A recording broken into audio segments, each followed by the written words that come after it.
Idiom. Not to be sneezed at. First time used in the 17th century in Europe, and at that time sneezing was considered good manners.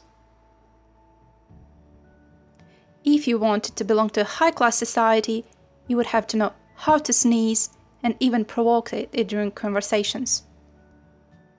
Everything changed in the 19th century, and at that time, if you were sneezed at in conversation, it would mean that the other person doesn't enjoy your company and wants to leave.